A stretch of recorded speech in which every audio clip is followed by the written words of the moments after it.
Kali ini kita akan masuk ke sesi yang juga sudah kita tunggu-tunggu. Untuk bisa, saya akan berbincang-bincang dengan narasumber yang sudah kita ketahui dari flyer acara ini, seorang yang memiliki pengalaman yang panjang di dalam dunia pastry dan bakery, termasuk juga coklat. Ya. Pengalamannya meliputi berbagai bidang, ya, meliputi bidang bagaimana dia pernah menjadi seorang chef di hotel berbintang 5 dengan waktu yang cukup panjang, ya, dengan karir sebagai seorang eksekutif pastry chef, ya, kemudian juga pernah berkarir di perusahaan coklat, ya, sehingga membuat suatu produk coklat bisa dikenal secara nasional, dipakai oleh berbagai kalangan, kemudian bekerja di perusahaan internasional dalam memasarkan biji kakao dan juga menjual produk-produk coklat bahan baku, ya, di perusahaan internasional, dan mengcover wilayah Asia Pasifik, negara-negara Asia Pasifik.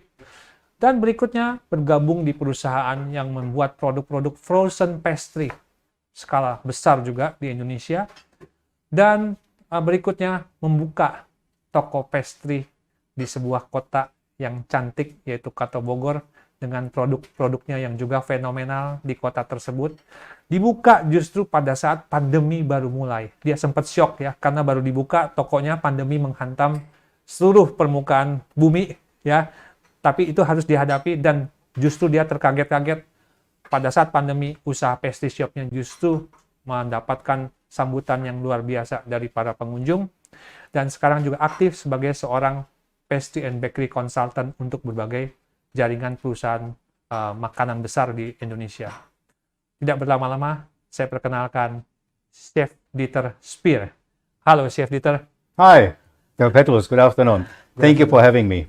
Yes, thank you also for joining us in our webinar, Success with Procis. And thank you also for coming to Barika Studio. Yeah, thank you too. Saya akan membawakan wawancara ini dalam 2 bahasa, ya, untuk membantu para peserta acara webinar ini yang tidak memahami bahasa Inggris dengan baik. Saya akan terjemahkan baik pertanyaan saya kepada Chef Dieter maupun Chef Dieter punya penjelasan kepada saya. Oke, silakan bagi Anda yang ingin bertanya, tanyakan saja dalam bahasa Indonesia. Kalau Anda susah menanyakan dalam bahasa Inggris, tidak apa-apa. Kalau Anda mau bertanya bahasa Inggris, si Chef Dieter lebih senang juga, ya. Nanti akan saya terjemahkan pertanyaannya. Ingat, setiap kali pertanyaan yang masuk, ada kemungkinan Anda mendapatkan hadiah atas pertanyaan tersebut. Oke? Well, Chef Dieter, I would like to know what is the story of you from your country where you were born. If I'm not mistaken, you were born in Germany. That's correct. And then you're going around the world with many activities as a pastry chef. And then suddenly you came to Indonesia, work in the pastry and bakery business in Indonesia. That's correct. Okay? Jadi saya akan bertanya bagaimana asal-muasalnya Chef Dieter yang dari negaranya Jerman bisa sampai ke Indonesia. Please, Chef Dieter, share your story. Then 1 hour will not be enough.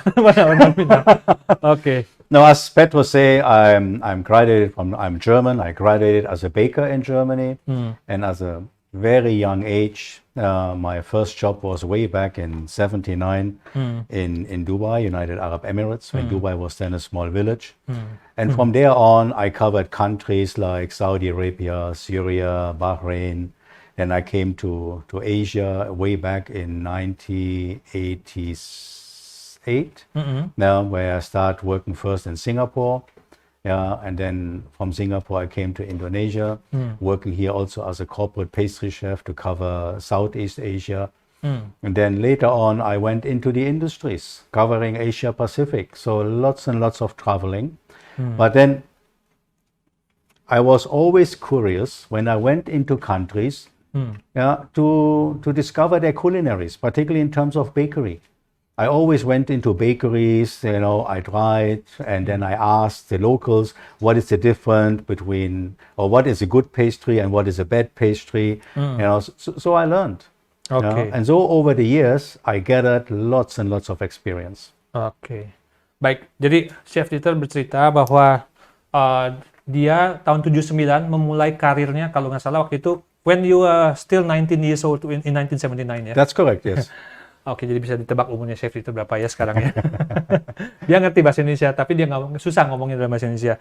Oke, jadi tahun 79 Chef Dieter memulai karirnya sebagai seorang pastry chef di Dubai, ya, yang mengcover juga negara-negara di Saudi Arabia, di Syria, dan di Bahrain, ya. Kemudian tahun 88 dia datang ke wilayah Asia, pertama kali negara Singapura, ya, juga sebagai seorang pastry chef di salah satu hotel berbintang 5 di sana, dan berikutnya ke Indonesia juga di hotel berbintang 5 di sini, dan akhirnya bekerja di sebuah perusahaan coklat besar nasional, ya.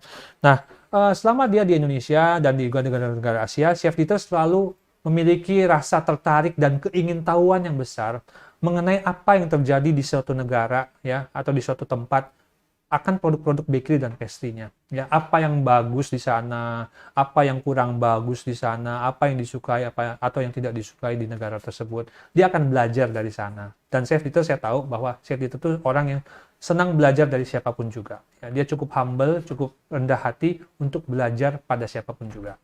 Oke, Chef Dieter, the next question is,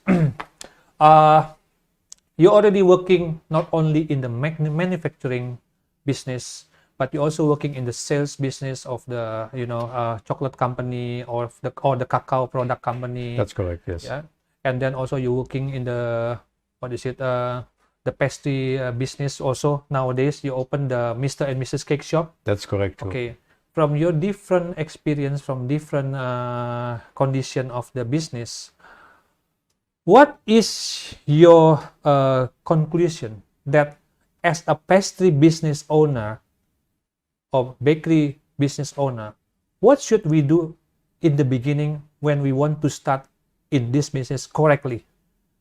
Oke, jadi pertanyaannya adalah, dengan pengalamannya yang begitu banyak di bidang manufacturing, ya, produksi, kemudian di sales produk-produk coklat, dan juga sekarang dia bekerja memiliki usaha sendiri di pastry shop, apa yang menjadi prasyarat bagi orang mau membuka usaha bisnis bakery dan pastry sejak awal?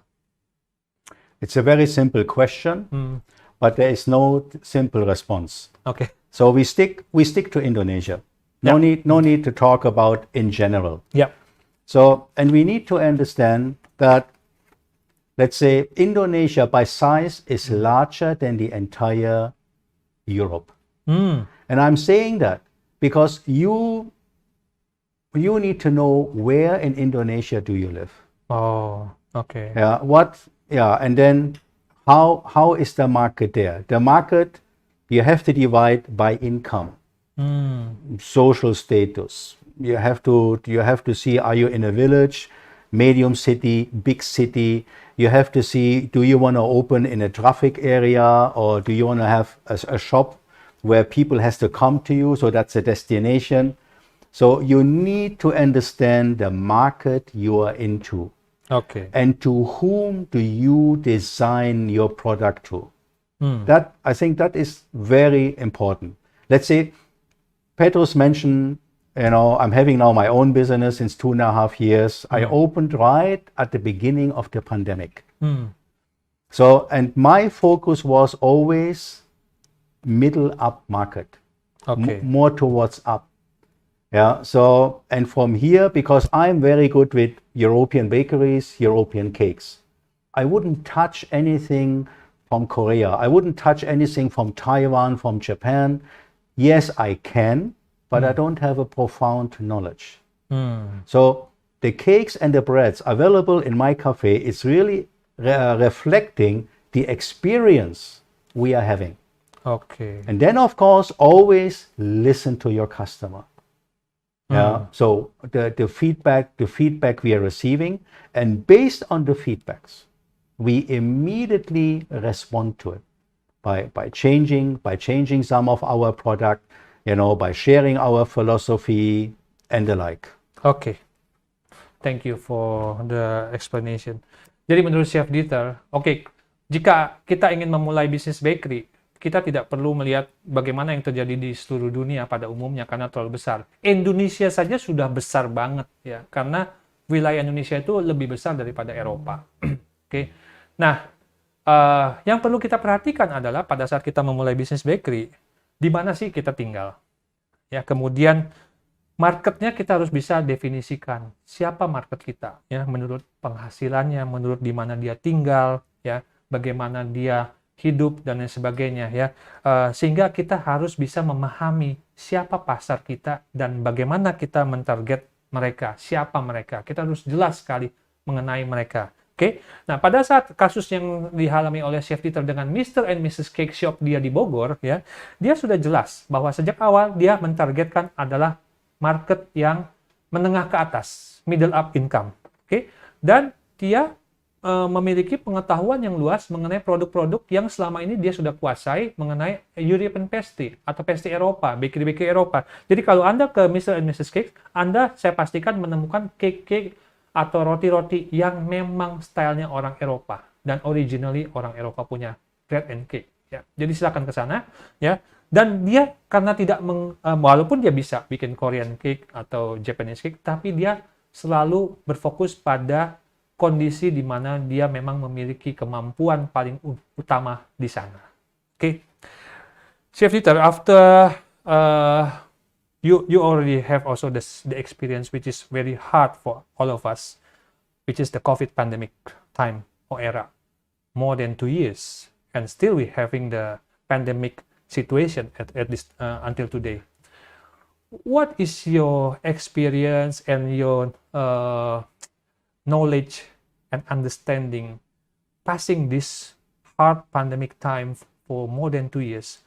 What should we do actually to survive, or even like yourself, your business growing up? Okay, we have. I explain in Indonesia. Yeah, sure. Dalam 2 tahun ini bagaimana Chef Dieter bisa melalui itu dan apa saran-saran dari dia untuk bisa melalui masa pandemik ini? Silakan, please. Okay, actually, it's not just the pandemic as a problem we are having. Now, since February this year, there's also a war in the Ukraine. Okay. And this war in the Ukraine have disrupted our supply chain. Oh. So that means for Indonesia, sometimes we didn't have imported cream available, sometimes we had no butter available, sometimes we had no imported chocolate available, and other ingredients. Yeah. And that was because the importers, they didn't have the containers, they're facing some other challenges. Yeah. Then because of this war, also the prices of imported product went through the roof. So that was the other challenge on top of the pandemic we have to handle. So now going back to the pandemic, what we learned, number one, big cake demands dived. Oh, okay. Yeah, because no more office parties, no more birthday celebration in offices or in factories. So there was no demand for big cakes. But small families, because in the old days, a family in Indonesia, there were still 3 generations under one roof. Today, that is no more. Now, today, small families live in apartments, small houses. So, and the average size of a family is 3. Yeah, so I see that the demand for small cakes have increased a lot. Yeah, small cakes for 4 to maximum 6 people. Now, we even have responded to that by creating what I call a tête-à-tête cake. Tête-à-tête is French. Yep. Yeah, for when 2 people meet, intimate discussion, intimate sharings. Yeah, so I created a tête-à-tête range of cake. That means cake for 2 people. Yep. Yeah, and so the cake size of 4 to 6 people went up, and the demand for small cakes for couple also went up quite well. Petrus? Oke, thank you Chef Dieter. Jadi bagaimana 2 tahun pandemi ini memberi dampak pada bisnis pastry dan bakery? Menurut Chef Dieter bukan hanya pandemik ternyata. Di awal tahun 2022 ini, di bulan Februari, sebagaimana kita ketahui, terjadilah konflik perang yang melanda Ukraina. Ya. Nah, ini ternyata tidak hanya berdampak pada Ukraina saja, berdampak pada dunia akibat dari perang ini. Apa yang terjadi dampaknya? Ya, kalau Ukraina sebagaimana kita tahu secara langsung adalah pengekspor gandum yang besar juga di dunia ya, dan membuat harga gandum naik dan berdampak pada harga terigu. Tapi yang terjadi juga selain itu adalah rantai pasokan atau supply chain, ya, rantai pasokan itu menjadi terganggu. Rantai pasokan itu adalah mulai dari produsen kirim ke trader, trader kirim ke pengapal, pengapal kirim ke pelabuhan, pelabuhan dan lain sebagainya, sampai akhirnya tiba di pedagang, pedagang tiba di kita. Itu terganggu kondisinya, ya, rantai pasokan ini. Dan rantai pasokan yang terganggu ini membuat satu, barang menjadi susah didapat atau bahkan kadang-kadang kosong. Mungkin Anda mengalami itu, ya, untuk produk-produk tertentu. Yang kedua, kalaupun barangnya ada, harganya pasti naik banyak. Dan harga yang naik banyak ini tentu akan membuat bisnis terdampak. Oke? Sebelum saya masuk ke pertanyaan yang sudah masuk dari para audiens, saya akan bertanya dulu yang terakhir pada Chef Peter, walaupun saya masih banyak pertanyaan lain, tapi seperti Chef Peter bilang, kalau ngobrol sama Chef Peter nggak cukup sampai 2 jam atau 3 jam, bisa dari pagi sampai malam nggak beres-beres, ya, karena ilmunya banyak banget. Oke, Chef Peter. Wait, I'm not finished. Yeah, no, please continue. I want to listen. Not only. So I just explained that big cakes demand went down. So people bought cakes for themselves, for their home. And with it, they demand healthy cakes. So when I say healthy cakes, they came to me, they asked for gluten-free cakes. They're asking for breads made with sourdough starter or a levain without any additives. Yeah, so this sales went really up quite well. Yeah, lactose-free cakes. Yeah, so healthy. Yeah, the cakes have to be healthy, has to be an added benefit. Oke, ya. Wait, ya. Oke, jadi Chef Peter tadi sampaikan beberapa produk mengalami perubahan di pasar, ya. Pertama, permintaan akan kue-kue yang berukuran besar menurun. Ya, kenapa? Karena kita tahu pesta-pesta susah dilaksanakan, ya, semakin tidak mudah selama pandemi terutama, ya. Jadi permintaan akan cake yang ukuran besar drop. Tapi sebaliknya, permintaan cake yang ukuran kecil-kecil meningkat. Kenapa? Karena orang kan berdiam di rumah, dan kedua, ukuran keluarga yang berdiam di rumah itu sekarang mengecil. Kalau tadi dalam satu rumah ada 3 generasi, kakek, nenek, papa, mama, anak dalam satu rumah, sekarang menurun. Paling ayah dan anak. Bahkan kalau anak-anaknya sudah dewasa, anaknya keluar dari rumah, punya tempat tinggal sendiri, ayah ibunya tinggal berdua saja. Nah, inilah permintaan kenapa yang sekarang ini kita temui di kota-kota besar, permintaan cake kecil berubah. Dan yang berikutnya adalah kenaikan jumlah orang yang semakin sadar akan kesehatan maupun sadar pada lingkungan yang membuat mereka juga berpindah selera menuju ke produk yang jenis baru, yaitu yang plant-based atau berbasis tanaman dan vegan. Dan ini juga satu hal yang menjadi tren di saat ini. It's not only a trend. It's not only a trend. Yeah. So when we are looking at Indonesia, Indonesia has one of the highest diabetes rate. Oh, okay. Yeah. So the demand for sugar-free product is real. Yeah. So in addition, we see more and more people develop either a gluten intolerant or just for health purposes want to avoid products made with gluten. So they demand gluten-free. Yeah, and that was also a challenge because, yes, before the supply chain disruption, okay, we did use a gluten-free mix, a gluten-free flour mix. But all of a sudden, that product was not available. Oh. Yeah, so we have to go back to R&D, we have to go back to the drawing board, and we have to develop ingredients or gluten-free completely from scratch, yeah, in order to fulfill the demand. And that is also something, in this pandemic, I experienced that the consumer became more and more knowledgeable. The consumer really searched the internet about healthy product. So they came back to our cafe and they asked, what is inside? What is this product made of? Now, so this is, again, a market when you cater to middle high. Ya, oke. Jadi menurut Chef Peter, ya, bahwa permintaan untuk produk-produk yang healthy itu juga dikarenakan kondisi masyarakat. Contohnya Indonesia adalah salah satu negara yang penderita diabetesnya salah satu yang terbesar juga, ya. Jadi permintaan akan produk-produk yang low sugar atau bahkan sugar free itu meningkat, ya. Dan juga adanya penyakit-penyakit atau alergi yang disebabkan karena adanya bahan mengandung gluten, ya, mengandung kacang-kacangan dan lain sebagainya. Nah, kenapa produk tadi yang ada pertanyaan mengenai resepnya Chef Tian mengenai gluten free flour, ya, tepung gluten free ditanyakan juga karena memang ada kesadaran atau kebutuhan di sana. Nah, terkait dengan kesadaran adalah ternyata konsumen sekarang ini semakin memiliki pengetahuan yang bagus, pengetahuan yang mendalam.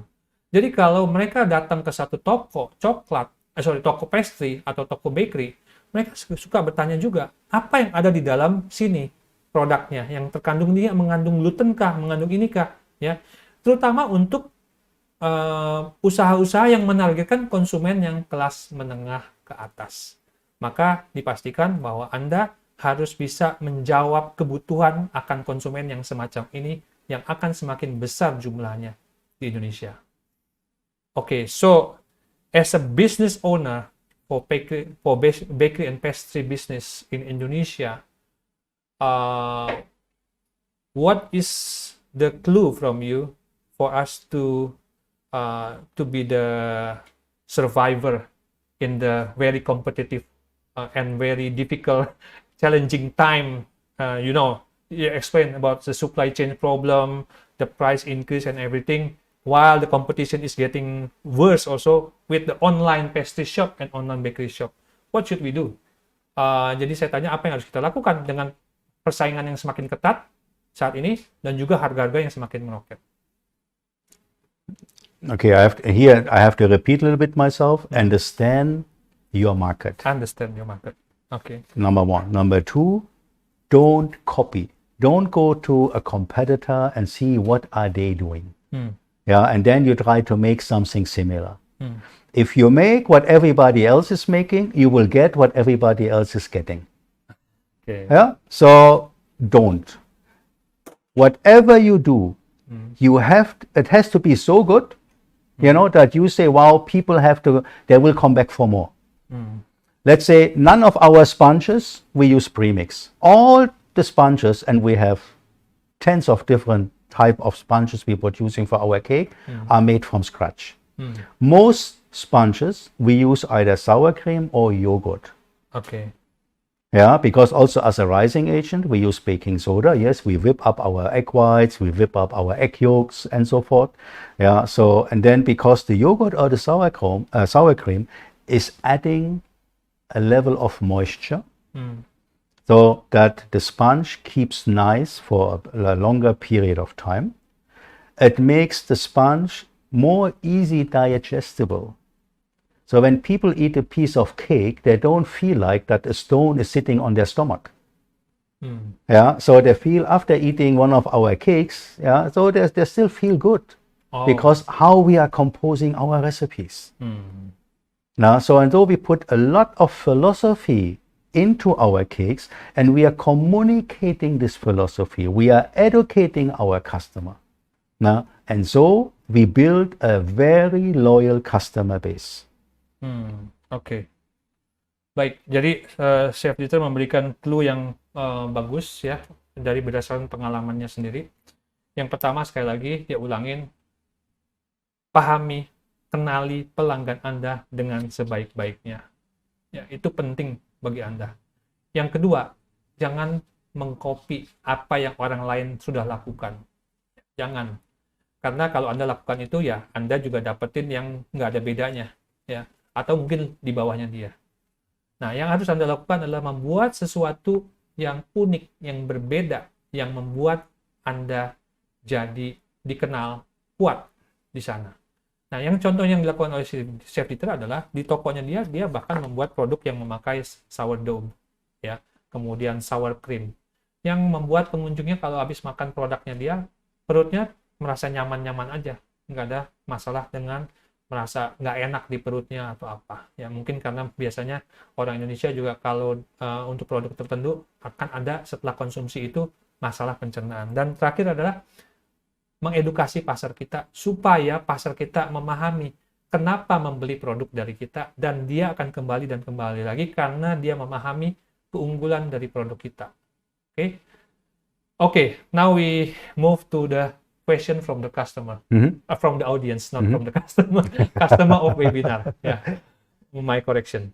Okay, this is from Ibu Yuli in Bali. Ibu Yuli sudah ngasih pertanyaan dalam bahasa Inggris. Good, Chef Dieter understanding the question. Tapi akan saya bacakan dalam bahasa Indonesia. Ibu Yuli di Bali menanyakan, halo ya, kepada saya dan kepada Chef Dieter. Yang sebagai orang yang sudah memiliki pengalaman menghandle bisnis frozen food, bakery, dan pastry sejak tahun 2018.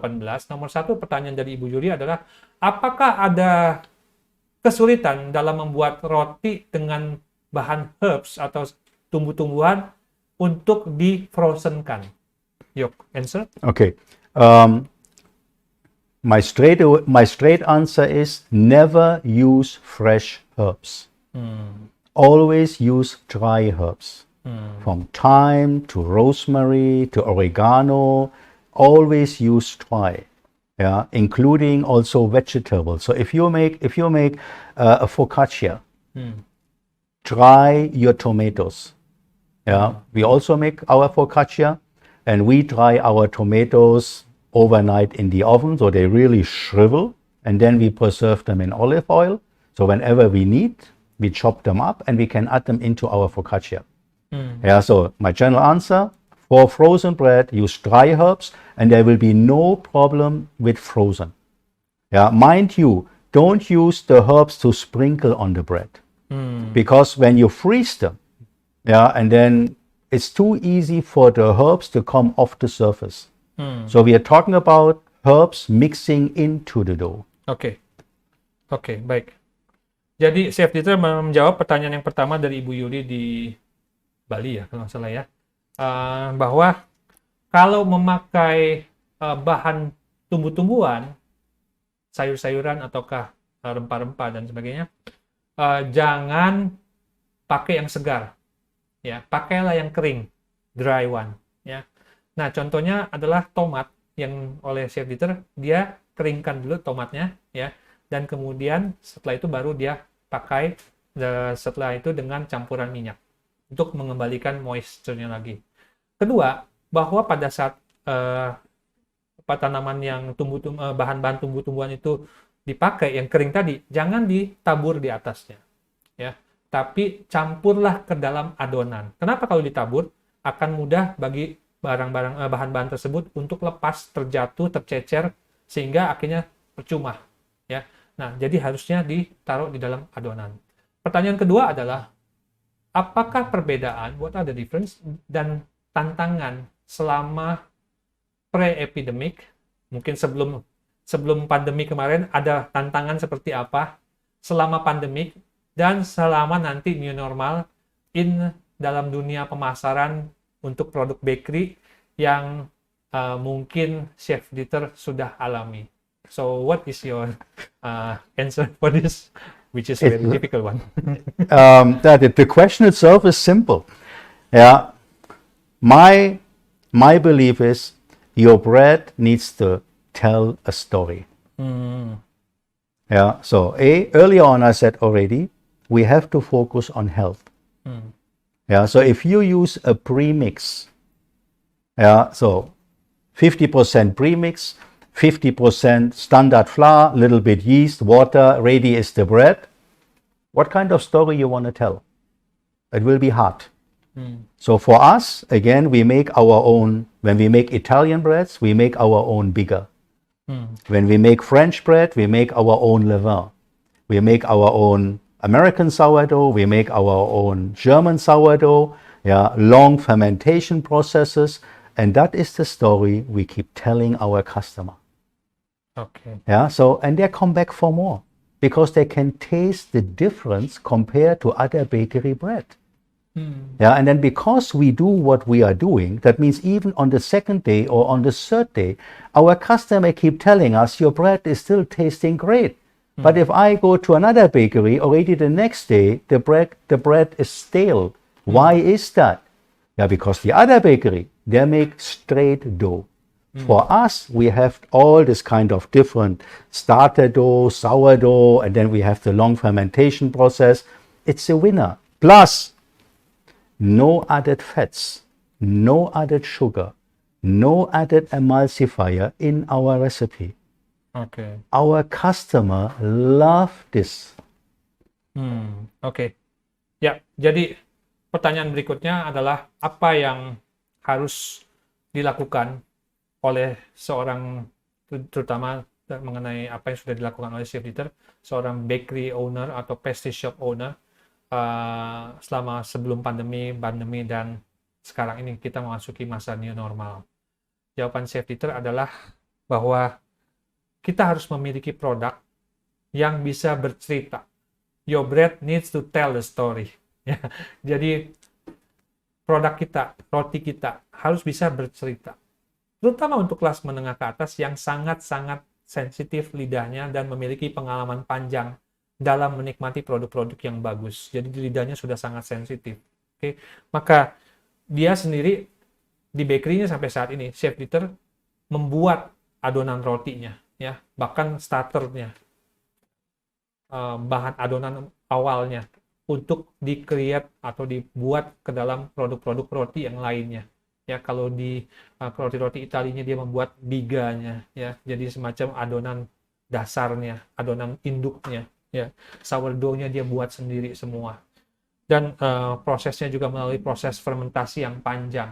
Ini akan membuat produk itu akan menjadi berbeda dengan produk yang dihasilkan oleh bakery-bakery yang lain, sehingga produk itu bisa bercerita bagaimana produk ini sebenarnya memiliki kualitas yang unik, yang mungkin sulit ditemukan di tempat-tempat yang lain. Dan juga Chef Dieter meyakini bahwa dia tidak memerlukan bahan-bahan tambahan seperti tambahan emulsifier yang kimia, ya, kemudian tambahan gula maupun tambahan lemak untuk di dalam produk-produknya. Jadi dia ingin menjaga kualitasnya supaya bisa setara atau cocok dengan target audience atau target pelanggan dia. Oke, Ibu Yuli. Not finished yet. Not finished yet. Because you say marketing. Marketing. Now, of course, people always say social media, but social media is so broad. So even here, social media, is it TikTok, is it Instagram, is it Facebook, whatsoever, Yeah. you need to know. Number one, again, focus on the quality of your bread. Make sure your product can tell a story. And that is what you market. You market your story. So, and then, yes, influencers have an impact. But then, if an influencer approaches you, and let's say when you go to their TikTok, Instagram, Facebook, and you see always warung nasi, warung ini, kaki lima itu. So, but then your business is middle up. Why should you place your bread on that influencer's website? They represent a complete different customer base. Getting 10,000 likes doesn't make you selling one bread. So you also need to know which influencer is covering the market you are interested in. That will determine your marketing strategy and how you promote your product on the social media. So ask questions, including when influencers are approaching me, because my cafe is in Bogor, West Java. So I want to know how many of the, let's say I find an influencer which covers middle up market, who covers some nice restaurants and cafes and products. So I asked them, how many of your influencers live in Bogor and a maximum radius of 30 kilometers around Bogor? I want to have a breakdown. Who are the followers? I ask questions. If they cannot answer, then I don't pursue this any further. Because I'm not interested to have followers from Chimbukti, from Singapore, from Hong Kong, because they don't give me business. Ask critical question before you advertise. Oke. Baik, jadi Chef Dieter juga menjelaskan mengenai aspek marketing, ya. Nah, aspek marketing ini kan penting juga dalam membuat usaha kita bisa survive bahkan bertumbuh pesat, ya. Nah, yang pertama tadi sudah disampaikan, kita fokus pada produk kita, kualitasnya, yang bisa menjadi cerita, yang bisa bercerita untuk pelanggan kita. Itu yang pertama. Yang kedua, sekarang ini sudah zamannya medsos, media sosial atau sosial media, ya, dengan berbagai channel-channelnya, Instagram, Facebook, TikTok, Telegram, dan sebagainya. Nah, ini kita harus benar-benar pahami mana yang memang bisa memberikan dampak positif bagi bisnis kita. Kalau enggak, kalau kita hanya pasang atau jalankan di sana, tapi tidak memberi dampak pada bisnis kita, buat apa? Ya. Nah, contohnya adalah influencer. Influencer ini penting juga dipakai, tapi kalau influencer ini ternyata kebanyakan followernya atau pengikutnya berbeda dengan target dari toko kita, maka mungkin dampaknya tidak ada terlalu besar atau tidak berarti bagi bisnis kita. Contohnya, Chef Dieter pernah didekati oleh influencer yang menawarkan diri untuk membantu mempromosikan Mr. and Mrs. Cake, tapi ternyata followernya ada banyak di luar kota Bogor. Sedangkan Mr. and Mrs. Cake, dampak besar bagi penjualannya adalah orang-orang kota Bogor itu sendiri. Ya. Jadi, dia selalu akan melihat, kalau mau bekerja sama dalam media sosial, apa yang bisa memberi dampak besar bagi tokonya. Itu penting. Ya. Jadi, tidak sembarangan memutuskan ngambil keputusan di suatu produk sosial media tertentu. Anything else? I mean, I can talk hours and hours about this subject, but in essence, that is what I have to say. Yeah, okay, thank you. The next question is from Ibu Farida from Sumbawa Barat. Sumbawa is side by side with Bali. Yeah. Kebanyakan healthy cake dan roti itu tidak enak, ya, tidak lezat. Dan yang lezat itu adalah yang tidak sehat. Apakah Chef Dieter pernah menemukan, apakah mendapatkan juga tantangan untuk membuat resep yang bisa mendekati atau sesuai dengan selera dari pelanggan setianya? Ibu Farida, I beg your pardon, but I completely disagree with your question. Healthy cakes can be very tasty. The problem is, so many cakes been labeled healthy, but they actually aren't. Because there is no institution in Indonesia who is checking the claims by any cake or by any bakery, any manufacturer whatsoever. Everybody can make claims, again, healthy and blah, blah, blah, put them on the product and they start selling. Yeah. I see cakes being made with compound chocolate cakes, and the bakers say it's healthy. What is healthy on a chocolate which is made of 40% sugar, 40% fat, and 20% cocoa powder? There is absolutely nothing healthy, but the claim is healthy. So I dare to say our cakes are healthy. We are very careful with sugar. Any chocolate sponge, we are blending cane sugar with palm sugar. How many Indonesians know that certain palm sugars are actually suitable for diabetics? Yeah, so you need to have some product knowledge. Early on, I say that we put yogurt and sour cream into our sponge. Yeah, we are not using any premixes. We are not using any emulsifier. We are not using any additives. I will eat my cakes every day myself. Then in terms of fruit filling, when we make our Black Forest cake, we do our own black sherry filling with a minimum black sherry content of 80%. The rest, the 20%, is jelly. Yeah, so we don't use what other bakeries are doing, you know, that no, there's even that they call it Black Forest cake, and there's even not a single real dark sherry inside. You don't. You can produce very healthy cakes, and they are very tasty. It is the ingredients you are using. So we as an operator, we need to have a profound knowledge of ingredients we are using. Okay. That is one. Okay. Okay, yeah. Okay. Otherwise, it's too long. Ibu Farida, Chef Dieter, mohon maaf, dia tidak setuju dengan pendapat Anda bahwa cake atau bread yang healthy itu tidak enak. Sebenarnya cake dan bread yang healthy itu enak, ya. Dapat enak, bisa dibuat enak.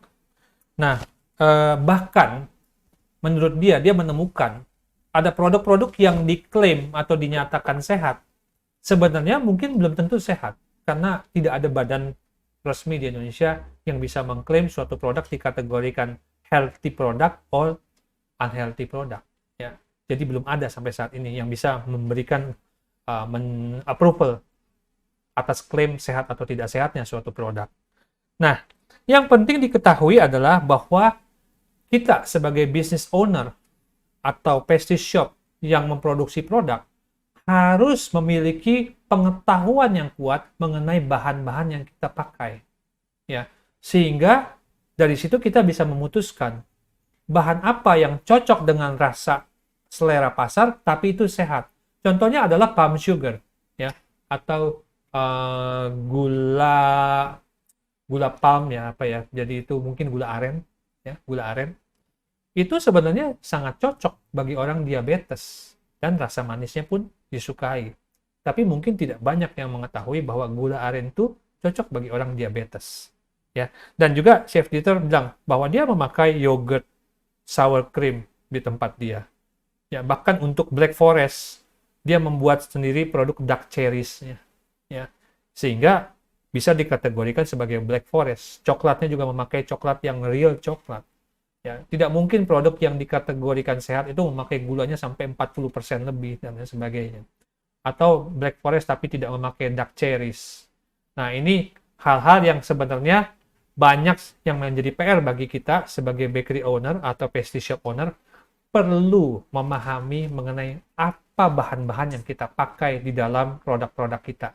Sehingga bisa kita yakini produk ini sesuai dengan selera pasar tapi sekaligus juga sehat. Next. Explanation? Yeah, so and then you say, did you find any challenge to develop recipes that suits your local customer? I don't have problem to develop recipes. I mean, I'm a professional baker, I'm a professional pastry chef, I'm a professional chocolatier, I'm a professional glacier.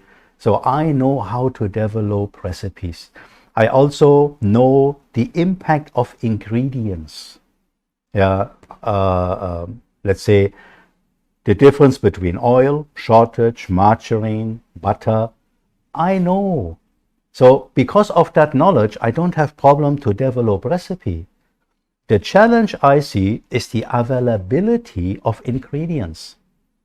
For instance, when we develop a gluten-free chocolate muffin or a gluten-free chocolate sponge, I needed psyllium husk.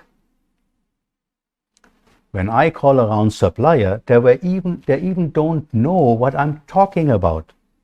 So I really have to go back to the internet and I keep searching.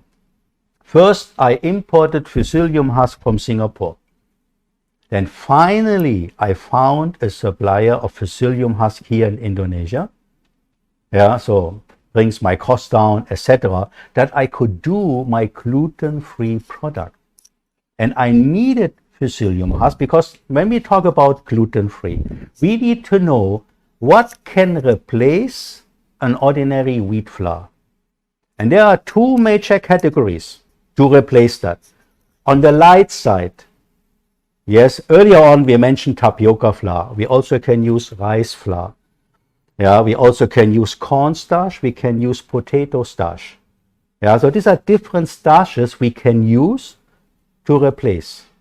But then on the heavy side, we can also use bean powder. Is it red bean powder? Is it garbanzo powder? And the various other bean powders. In the middle, we have buckwheat. It sounds wheat, but it's gluten-free. So we need to understand that, let's say, all the starches, they give you volume and they make the products light. But if you use a kind of a bean powder to replace your ordinary wheat flour, it makes your product heavy. So this understanding you need to have. So it's not about to develop the recipe. It is about the profound understanding of ingredients. Yeah, and then for bread, it is more challenging. But in terms of pastry, you still have to add a little bit xanthan gum. It helps. You don't have to, but if you add a little bit xanthan gum, I would say 0.5% per 1 kilo. So if you add a little bit xanthan gum, it helps you to get a nice volume without making the product rubbery. If your product contains egg. If you make a sponge without egg, you have to add maybe a little bit more xanthan gum and a pinch of quam gum. Yeah, if you make an egg-free product. But again, I can talk about this for the next 30 minutes. Yeah. But let me cut it here. Petrus. Thank you. Oke, jadi Chef Dieter sudah sampaikan bahwa untuk pertanyaan Ibu Farida mengenai ada kesulitan nggak dalam mendevelop resep, tidak ada kesulitan bagi Chef Dieter sebagai seorang professional baker, ya, kemudian juga seorang professional chef dan seorang professional chocolatier. Oke, dalam mendevelop resep bagi dia tidak ada kesulitan karena dia memiliki pengetahuan yang mendalam akan akan ingredient yang menyusun suatu resep. Ya, itu yang penting. Yang mungkin agak kesulitan bagi dia adalah jika dia ingin ingin memakai suatu produk tersebut tidak tersedia di pasar. Ya, availability-nya susah. Apalagi seperti tadi disampaikan dengan adanya kondisi gangguan dari rantai pasokan akibat adanya kondisi perang di satu negara. Nah, untuk itu dia akan berusaha mencari pengganti-pengganti dari produk-produk tersebut. Nah, contohnya lah ya, bagaimana mengganti produk yang tadi kalau umpama gandum naik harganya ya, kemudian terigu jadi mahal kalau diganti dengan produk tepung terigu yang lain, buckwheat dan lain sebagainya. Bagaimana dampaknya kepada roti, kepada cake ya. Tapi tantangan paling terbesar adalah kalau kelangkaan produk ada di produk bakery. Ya, produk bakery itu mengalami satu tantangan lebih besar dalam mengkreasikan produk-produknya dengan bahan-bahan pengganti ketimbang produk pastry atau cake. Ya, produk pastry atau cake bisa diatasi salah satunya dengan memakai xanthan gum atau dengan memakai guar gum. Oke, karena di sana ada bahan-bahan pengikat di dalam dua bahan tersebut. Oke. Nah, ini tapi kalau kita Chef Dieter menjelaskan sangat panjang mengenai bahan baku, nanti waktunya akan tidak cukup ya. Sampai malam juga, karena banyak sekali yang harus dijelaskan. Oke, berikutnya adalah pertanyaan terakhir. So this is the last question. I don't know. From Ibu Kartika, Tangerang, from Tangerang City, Kartika. Chef, number one, what is your strategy to maintain the quality of the cake while on the other hand, the price of the ingredients is increasing very high due to the Ukraine war. Jadi bagaimana menghadapi kenaikan bahan baku yang harus dilakukan oleh Chef Dieter? Again, it's a very tough question. We maintained our philosophy. That means we were not, because when we buy only imported chocolate, and all of our chocolate, I want beans from South America, because if you have a real chocolate with beans from South America, your chocolate is very floral. Yeah, so that means the taste lingers in your mouth. In our chocolate, we use a minimum cocoa content of 58%. Yes, we also have 62%, and we have 70% dark chocolate. Yeah, and again, they're all made with Asian beans. And we found, okay, we have the original source was Belgium, but then we found also a Belgian manufacturer using South American beans here in Asia. And we found during blind tasting and when we handled the chocolate that it is very, very close to the quality we used to get to Belgium. So we were looking for alternative supply with the same quality without compromising. Yes, we were forced to adjust our price, however, with somehow less margin. Because also because of this crisis, you cannot say you want to have 10% profit. That is misleading. If you calculate your prices with percentage, you will be misled. You need to know your real cost. You need to know your cost of labor. Yeah, so, and then how to add productivity to your labor. So when, let's say your oven has a capacity, let's say one deck of oven has a capacity of 3 trays. So why do you make cakes with only 1 tray and you bake it in a deck who has a 3 tray capacity?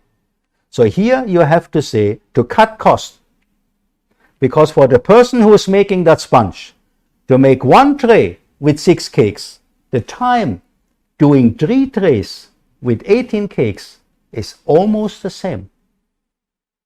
But then the cost of labor per cake is coming down. The cost of utility per cake is coming down. So you have to calculate in real rupiah and not in percentage. So you need to know all your cost center in real rupiah. And if, let's say, you had made 10,000 rupiah profit on the previous cake, then recalculate your price, and that you say, okay, fine, instead of percentage, I want to maintain my 10,000 rupiah profit. So maybe in the old calculation, the 10,000 rupiah, maybe it had a 12%. Maybe in the new calculation, it's 7%. But 10,000 rupiah is still 10,000 rupiah. So don't calculate in percentage. Calculate in real rupiah. Yeah, and look for alternatives without sacrificing your quality. Oke, ya. Jadi pertanyaannya bagaimana mengatasi atau bukan mengakali ya, mengatasi harga-harga bahan baku yang meningkat pesat sementara kita harus terus berada dalam bisnis ini. Yang pertama adalah mencari supply alternatif, ya, tapi dengan kualitas yang mendekati. Jadi tidak boleh mencari supply alternatif dengan kualitas yang berbeda jauh, ya. Kemudian yang kedua adalah melakukan terpaksa menaikkan harga, tapi juga harus bersedia mengurangi margin laba. Ya, jadi margin labanya dikurangin. Dan Chef Dieter berpesan, jangan menghitung cost itu berdasarkan persen-persennya saja. Ya, hitunglah dalam angka rupiahnya berapa. Kenapa?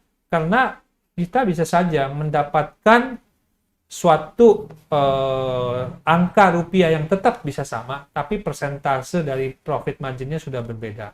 Nah, inilah yang perlu kita ketahui bagaimana meningkatkan produktivitas di dalam proses produksi kita. Karena kalau kita ada kapasitas oven yang bisa 3 tray, tapi cuma diisi 1 tray saja, pasti cost per cake-nya atau biaya per cake-nya akan meningkat pesat. Ya, karena di situ ada biaya buruh, biaya bahan baku, biaya listrik, dan lain sebagainya. Ya, sementara manggangnya hanya cuma 1 cake.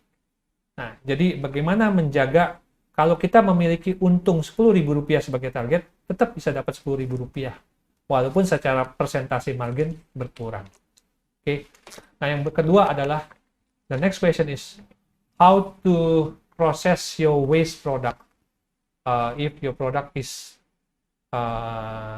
unsold at the end of the day. Jadi bagaimana ngatasin produk yang sisa? Okay, here again. Here we have to be very particular.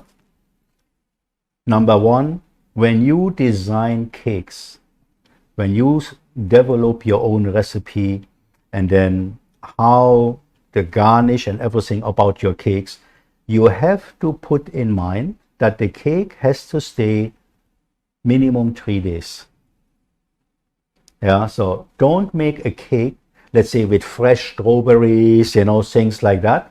Because if the moment you use some fresh fruit, at the end of the day, you cannot keep the day for the next day because your garnish starts to shrivel, it starts to bleed, it makes the cake look ugly.